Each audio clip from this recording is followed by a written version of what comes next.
कुल का क्षय करने से होने वाले जिन दोषों को हम जानते हैं वो दोष कौन से हैं, उन दोषों की परंपरा आगे के 5 श्लोकों में बताते हैं।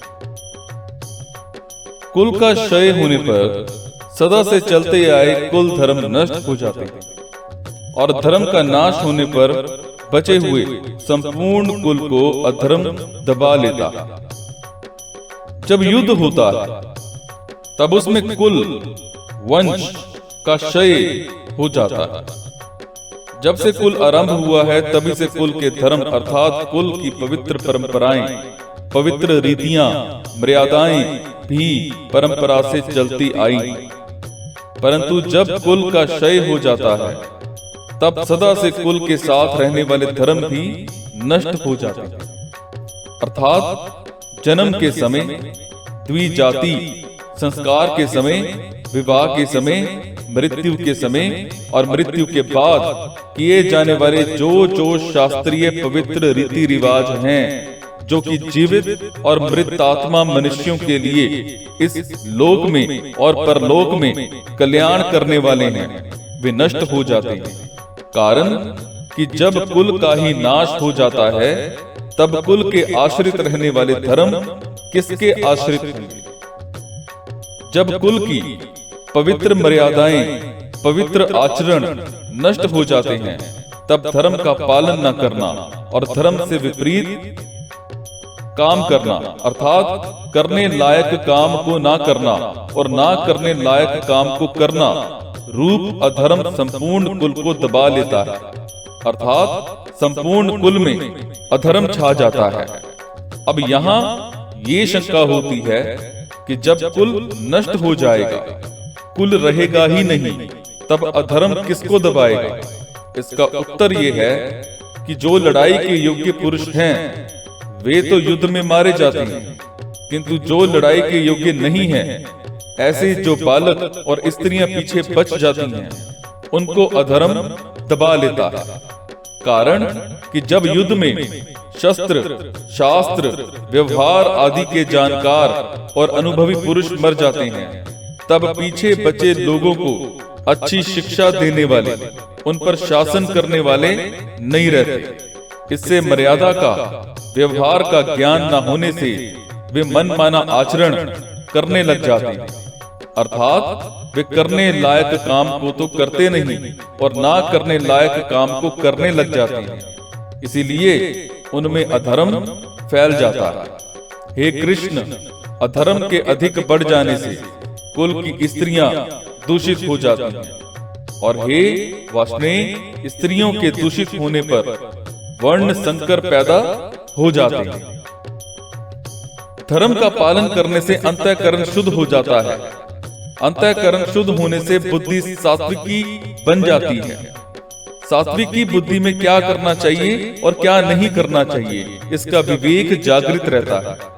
परंतु जब कुल में अधर्म बढ़ जाता है तब आचरण अशुद्ध होने लगते हैं, जिससे अंतःकरण अशुद्ध हो जाता है। अंतःकरण अशुद्ध होने से बुद्धि तामसी बन जाती है। बुद्धि तामसी होने से मनुष्य अकर्तव्य को कर्तव्य और कर्तव्य को अकर्तव्य मानने लग जाता है। अर्थात उसमें शास्त्र, मर्यादा से उल्टी बातें पैदा होने लगती हैं। इस विपरीत बुद्धि से कुल की स्त्रियां दूषित और व्यभिचारिणी हो जाती हैं। स्त्रियों के दूषित होने पर वर्ण संकर पैदा होता है। पुरुष और स्त्री दोनों अलग अलग वर्ण के होने पर उनसे जो संतान पैदा होती है वो वर्ण संकर कहलाती है। अर्जुन यहाँ कृष्ण संबोधन देकर ये कह रहे हैं कि आप सबको खींचने वाले होने से कृष्ण कहलाते हैं। तो आप ये बताएं कि हमारे कुल को आप किस तरह खींचेंगे, अर्थात किधर लेकर के जाएंगे? वाष्णेय संबोधन देने का भाव है कि आप वृषण वंश में अवतार लेने के कारण वाष्णेय कहलाते हैं। परंतु जब हमारे कुल वंश का नाश हो जाएगा तब हमारे वंशज किस कुल के कहलाएंगे? अतः कुल का नाश करना उचित नहीं है। परस्पर विरुद्ध धर्मों का मिश्रण होकर जो बनता है उसको संकर कहते हैं। जब कर्तव्य का पालन नहीं होता तब धर्म संकर, वर्ण संकर, जाति संकर, कुल संकर, वेश संकर, भाषा संकर, आहार संकर आदि अनेक संकर दोष आ जाते हैं।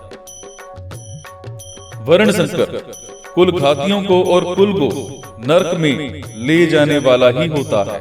श्राद्ध और तर्पण ना मिलने से इन कुल घातियों के पितर भी अपने स्थान से गिर जाते हैं। वर्ण मिश्रण से पैदा हुए वर्ण संकर संतान में धार्मिक बुद्धि नहीं होती। वो मर्यादाओं का पालन नहीं करता क्योंकि वो खुद बिना मर्यादा से पैदा हुआ है। इसीलिए उसके खुद के कुल धर्म ना होने से वो उनका पालन नहीं करता।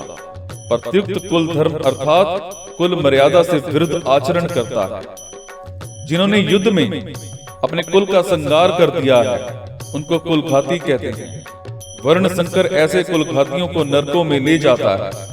केवल कुलघातियों को ही नहीं, प्रत्युक्त कुल परंपरा नष्ट होने से संपूर्ण कुल को भी वो नरकों में ले जाता है। जिन्होंने अपने कुल का नाश कर दिया है ऐसे इन कुलघातियों के पितरों को वर्ण संकर के द्वारा पिंड और पानी, श्राद्ध और तर्पण न मिलने से उन पितरों का पतन हो जाता है। कारण कि जब पितरों को पिंड पानी मिलता रहता है तब वो उस पुण्य के प्रभाव से ऊंचे लोकों में रहते हैं, परंतु जब उनको पिंड पानी मिलना बंद हो जाता है तब उनका वहां से पतन हो जाता है, अर्थात उनकी स्थिति उन लोकों में नहीं रहती। पितरों को पिंड पानी न मिलने में कारण ये है कि वर्ण संकर की पूर्वजों के प्रति आदर बुद्धि नहीं होती। इस कारण उनमें पितरों के लिए श्राद्ध तर्पण करने की भावना ही नहीं होती। अगर लोग लिहाज में आकर वे श्राद्ध तर्पण करते भी हैं तो भी शास्त्र विधि के अनुसार उनका श्राद्ध तर्पण में अधिकार न होने से वो पिंड पानी पितरों को मिलता ही नहीं। इस तरह से जब पितरों को आदर बुद्धि से और शास्त्र विधि के अनुसार पिंड जल नहीं मिलता तब उनका अपने स्थान से पतन हो जाता है।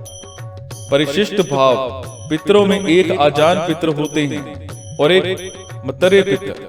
पितर लोक में रहने वाले पितर आजान हैं और मनुष्य लोक से मरकर गए पितर मतरे हैं। श्राद्ध और तर्पण न मिलने से मतरे पितरों का पतन होता है। पतन उन्हीं मतरे पितरों का होता है जो कुटुंब से, संतान से संबंध रखते हैं और उनसे श्राद्ध तर्पण की आशा रखते हैं। इन वर्ण संकर पैदा करने वाले दोषों से कुलघातियों के सदा से चलते आए कुल धर्म और जाति धर्म नष्ट हो जाते हैं। युद्ध में कुल का क्षय होने से कुल के साथ चलते आए कुल धर्मों का भी नाश हो जाता है। कुल धर्मों के नाश से कुल में अधर्म की वृद्धि हो जाती है। अधर्म की वृद्धि से स्त्रियां दूषित हो जाती हैं। स्त्रियों के दूषित होने से वर्ण संकर पैदा हो जाते हैं। इस तरह से इन वर्ण संकर पैदा करने वाले दोषों से कुल का नाश करने वालों के जाति धर्म नष्ट हो जाते हैं। कुल धर्म और जाति धर्म क्या है? एक ही जाति में एक कुल की जो अपनी अलग अलग परंपराएं हैं, अलग अलग मर्यादाएं हैं, अलग अलग आचरण हैं, वे सभी उस कुल के कुल धर्म कहलाते हैं। एक ही जाति के संपूर्ण कुलों के समुदाय को लेकर जो धर्म कहे जाते हैं वे सभी जाति धर्म अर्थात वर्ण धर्म कहलाते हैं, जो कि सामान्य धर्म हैं और शास्त्र विधि से नियत हैं।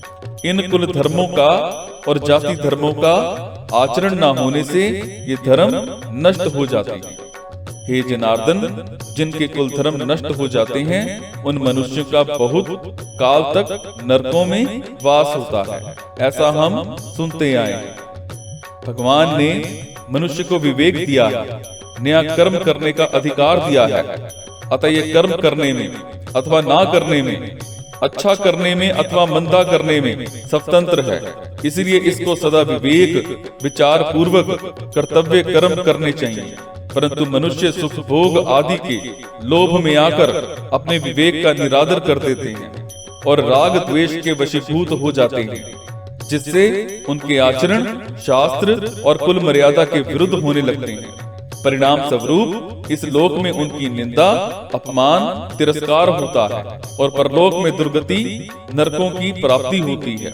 अपने पापों के कारण उनको बहुत समय तक नरकों का कष्ट भोगना पड़ता है। ऐसा हम परंपरा से बड़े बूढ़े गुरुजनों से सुनते आए।